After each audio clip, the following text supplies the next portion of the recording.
Folks, you've got Rob from Terror at Synth High, and today, we've got a treat for you. In my single days, I always thought it'd be fun to walk up to some chick and be like, "Hey babe, you like Leprechaun 3? And then I always imagined that she'd turn around and say, "What are you, f***ing stupid?" So today, instead, we decided we'd revamp that and just make a drink based on it. So if you've ever wondered what to do with this shit, besides just chug it like a moron, you're in for a treat.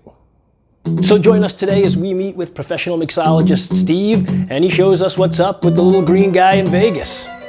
Roll him.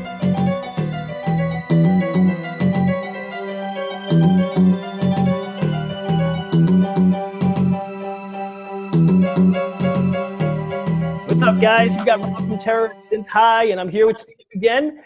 This time with a different drink, different kind of drink than the last two that were presented. Steve, what's going on, man? How's it going, Rob? How you doing? Good, good, good. So, this is going to be your third drink. Yeah, sure is. Presenting a drink for Terror at Synth High. And the first two, I feel, were, more, the first one was very artsy, right? You had Suspiria. Yes. Artsy, classy kind of feel. And then the second For one was more of the, it was definitely very artsy still, Hausu from Japan, a 70s flick. But it was also pretty goofy. Now I feel like I've gone to all the way to the goofy. So why don't you tell what we're working with today? So for this drink, I was inspired by Leprechaun 3. And I'm native to New York, but my hometown now is Las Vegas. So there's a favorite local drink here called a Vegas bomb. So I did kind of a riff on a Vegas bomb. And I thought it was perfect for the movie because Leprechaun 3 takes place in Las Vegas, mainly in downtown Fremont Street area. So this one's just a little fun riff on a Vegas bomb. And yeah, I had a lot of fun making it, a lot of fun coming up with some stuff. And I changed a little bit, but I really enjoy this drink. It's a fun, just party drink, just like the movie. It's a really goofball movie. A lot of just like cheeseball comedy in there. And that's kind of what I brought to the drink with it. For sure. So let's just jump right into this drink. Absolutely. All right, guys. So I got this Leprechaun 3 inspired drink. I call it I Want Me Shilling. It's a fun party drink. It's a riff on a native cocktail to Las Vegas called a Vegas bomb. So what you're gonna want to do is get all your ingredients together in your mixing tin. Take these down here, and I'll explain what's in it in a minute. Okay, pretty easy drink to make, very simple. So you're gonna start with Captain Morgan Private Stock. One's a little different than the Captain Morgan Spice Rum. This one's got a premium barrel arrangement to it. It's got a lot more vanilla and nutty, full flavored, full bodied. It's delicious. I highly recommend this stuff. Okay, so you're gonna want an ounce of that. Put that right in there. Okay, and next, an ounce of Irish whiskey. I use Jameson just because it's so common, but any Irish whiskey will do. You need 1 ounce of that as well. All right. And because the Leprechaun loves his gold and he needs his gold, I put in here Goldschlager. It's a cinnamon schnapps, and you need about a ½ ounce of that in here. Very strong, very potent stuff, so a ½ ounce is plenty, believe me. All right. Next, you're gonna want pineapple juice. Dole's probably the best, fresh 100% pineapple juice. Give it a good shake before you do it. And for this, you're gonna want 2 ounces.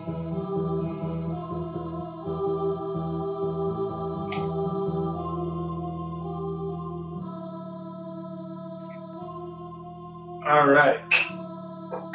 Once that's all set, you're gonna get your shaker tin full of ice. Pop that in there.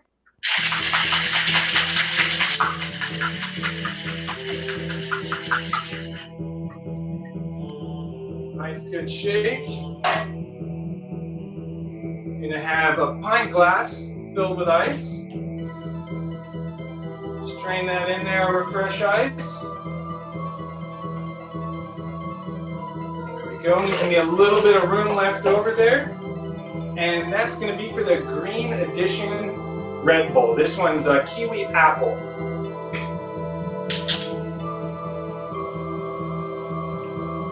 Just gonna fill that right on the top there. You got that gold color on the bottom, the nice green on the top.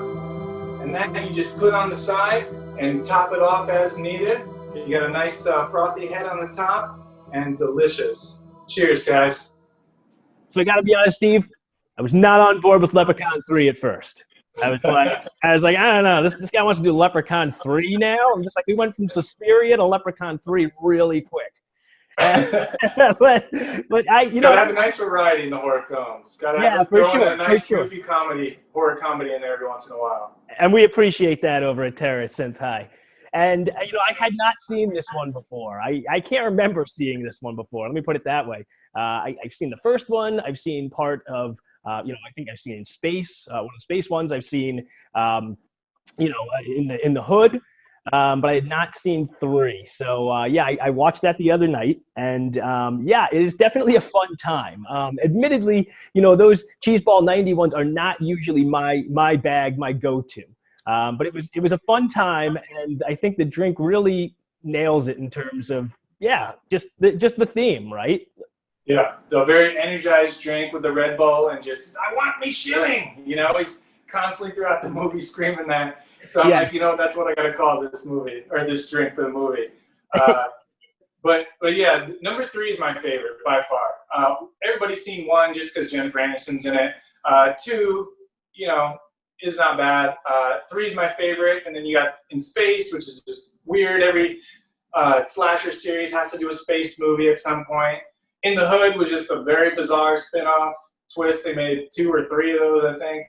And but 3 is my favorite, especially because it's in Las Vegas. It's just so fitting for the movie, so fitting for the Leprechaun character for it, for him to be in Vegas and just kind of feed off all those people who just, you know, want to win the jackpot and everything. So I was like, you know, I got to do this. There's a fan favorite here called the Vegas Bomb, and I just got to do a riff on it. It's just perfect for this film.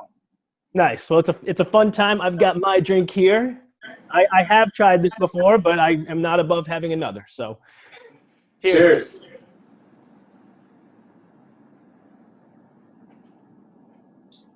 You know, I don't drink a lot of Red Bull, but I didn't think it was going to be. It kind of has like an apple spice kind of flavor to it to me. Yeah. Like all together. With the pineapple, it gets a nice kind of you know, fuller body texture to it. Also with the Captain Morgan, very full bodied rum. So it kind of adds this nice kind of full flavor for drink to it. And with the Goldschlager, really, like I said, this stuff's so potent. You only need a little bit in this drink because it will just overpower with the cinnamon. Right. But this is also my favorite Red Bull flavor as well. The kiwi apple comes out usually in the spring, summer, and it's just delicious. I love that one. So I'm like, you know what, green, Irish, Leprechaun, just got to go with it. Makes sense. And it came out awesome. I really like this drink. Yeah, I do too. I do got too. A good color to it. You see the gold and the green coming through. Yep. And a lot of these Red Bull drinks are just on camera. But yeah. Yeah. But these Red Bull drinks are meant to just, you know, keep adding to it. So it's really preference.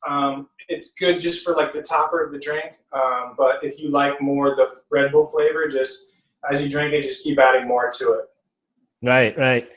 So, you know, when I was watching this movie, a couple things I was thinking about. One was, you know, how good of a time capsule this is for like 90s Vegas. And I'm wondering, since you live there, and I came, you know, I visited over by you, you know, just a couple of years ago you came. But I don't remember 90s Vegas. I know you used to visit there a lot too. What is still identifiable in the movie that you see? Some of Fremont on there, some of the hotels down in Fremont.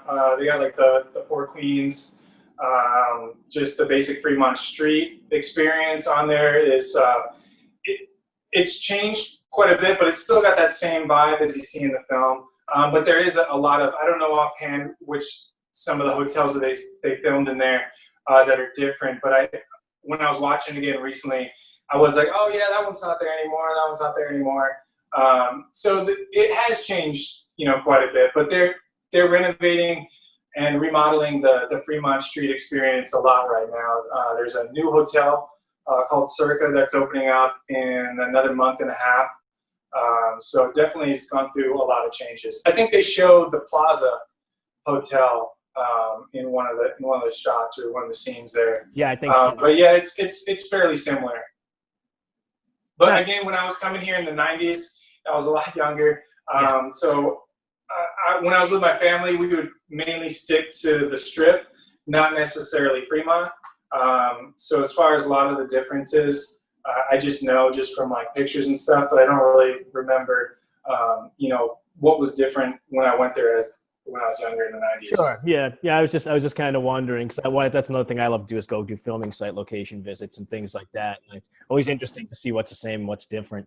The other thing I was thinking when I saw this movie was, I think I looked this up and it was actually the top grossing straight to video movie in 1995 when it came out. Which I thought was interesting because and then when I thought about it, I'm just like, yeah, that probably makes sense because it's probably filling like, the Child's Play like Chucky and like, like Nightmare on Elm Street void because that wasn't going on. This was 1995. At this point, like, Freddy they were kind of done. I think the last movie was in like, it was 91, I think, for Freddy's Dead. Oh, no, that's not true. Then there was 94 was New Nightmare, but that was more serious. It was getting away from that, like jokester, smartass kind of character. And I feel like Leprechaun kind of filled that really well. Yeah. And it just made sense for the character too, to have a setting in Las Vegas. But yeah, I personally, I know you don't watch them a lot, but I like the kind of 90s cheeseball, campy comedy, horror comedies.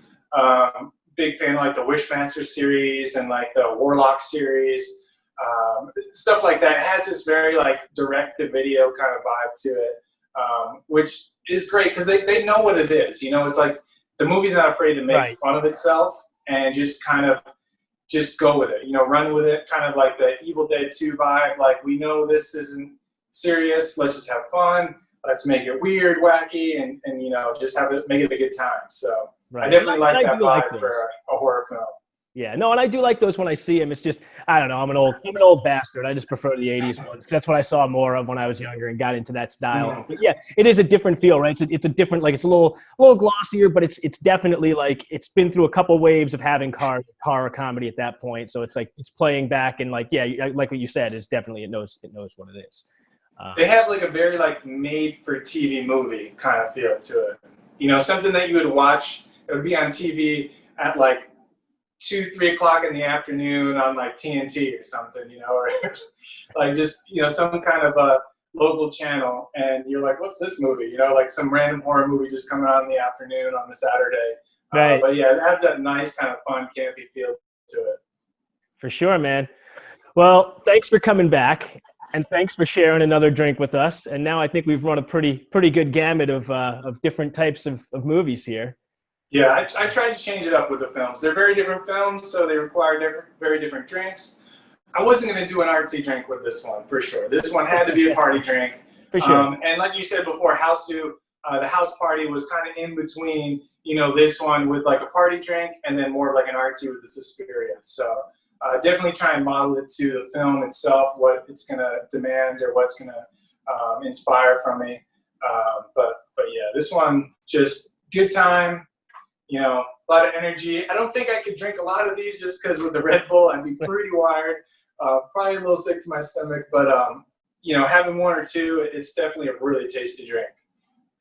That it is, my friend. And I think the drink definitely fills the bill very well. Well, you're welcome back anytime. I hope to see you soon, and we do this again soon. All right. Yeah, absolutely. Until then, guys, thanks for joining us. Later. See, I told you it was good. Well, I hope now you'll go and try it. And remember to like, comment, subscribe, and share. We'll be back soon with more drinks like this. Remember, tell us down below, what should we be making? What are we missing? We were trying to hit a couple different types of horror movies in general. Obviously today was more of a goofy one. We're doing more serious ones. But yeah, let us know. So until next time, thank you guys so much. So what if you asked the chick and she said, yeah, I'm down with Leprechaun 3? Then you'd have to go like buy Leprechaun 3. But seriously, don't do that. Don't let anybody define your worth. I'm kidding, Steve. Leprechaun 3 is fine.